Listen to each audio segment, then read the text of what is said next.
അങ്ങനെ ഇത്രയും റവന്യൂ ഒക്കെ കിട്ടിക്കൊണ്ടിരിക്കുന്ന ടൈമിൽ തന്നെ കൂടെ വർക്ക് ചെയ്യുന്ന സ്റ്റാഫിനെ കുറച്ച് ഈഗോ ഒക്കെ ജനറേറ്റ് ചെയ്ത് തുടങ്ങി. അങ്ങനെ പണം കൂടുതലിട്ട് കാണല്ലോ. അതെ അതെ അതെ, എന്തായാലും മറ്റുള്ളവർക്ക് ചെറിയ രീതിയിൽ ബുദ്ധിമുട്ടുകൾ ഉണ്ടാക്കും. അങ്ങനെ ഈ ഒരു പെർട്ടിക്കുലർ കോഴ്സ് ഹാൻഡിൽ ചെയ്തുകൊണ്ടിരുന്ന എന്നെ ഞാനുമായിട്ട് ബന്ധമില്ലാത്ത വേറൊരു കോഴ്സിൻ്റെ TL ആക്കി എന്നെ അപ്പോയിൻറ്റ് ചെയ്തു.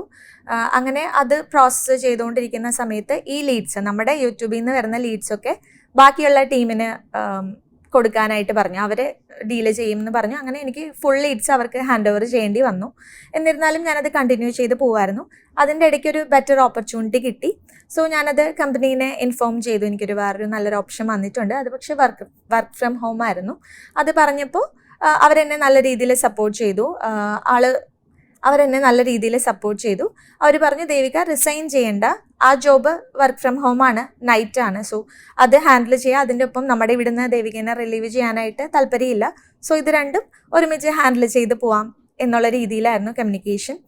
അങ്ങനെ ആ ഒരു ഇതിൽ കണ്ടിന്യൂ ചെയ്യുന്ന ടൈമിൽ പെട്ടെന്നൊരു ദിവസം എൻ്റെ മെയിൻ ഹെഡ് എന്നെ ക്യാബിനിലേക്ക് വിളിച്ചിട്ട് പറയാണ്, ദേവിക ഈ വീക്ക് വരെയാണ് ദേവികയുടെ ലാസ്റ്റ് ഡേറ്റ് ഇവിടെ വർക്ക് ചെയ്യുന്നത്. ഈ വീക്ക് ദേവിക ഇവിടുന്ന് റിലീവ് ചെയ്തു. അതെ അതെ, പെട്ടെന്നാണ് പറയുന്നത്. കാരണം പ്രതീക്ഷിച്ചിട്ടുമില്ല, അൺഎക്സ്പെക്റ്റഡ് ആയിരുന്നു. ഞാൻ ഒരിക്കലും വിചാരിച്ചിട്ടില്ല. ഞാൻ ഈ 5 വർഷം വർക്ക് ചെയ്തത് മാത്രമല്ല, അത്രയും ഡെഡിക്കേഷനോട് കൂടിയിട്ടാണ് വർക്ക് ചെയ്തത്.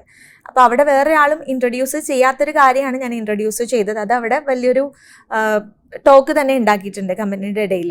പലരും അത് പിന്നെ അപ്രിഷ്യേറ്റ് ചെയ്തിട്ടുണ്ട്. അപ്പോൾ അതിൻ്റെ ഇടയ്ക്ക് ഇങ്ങനൊരു റിയാക്ഷൻ ഞാൻ ഒരിക്കലും എക്സ്പെക്റ്റ് ചെയ്തിരുന്നില്ല. അതെന്നെ വളരെയധികം അഫക്റ്റ് ചെയ്തു. പെട്ടെന്നൊരു ദിവസം വന്നിട്ട് പറയാണ്, ഇത്രയും നന്നായിട്ട് പെർഫോം ചെയ്യുന്ന ഒരാൾ ഇനി മുതൽ ഇവിടെ കണ്ടിന്യൂ ചെയ്യേണ്ടെന്ന് പറയാണ്.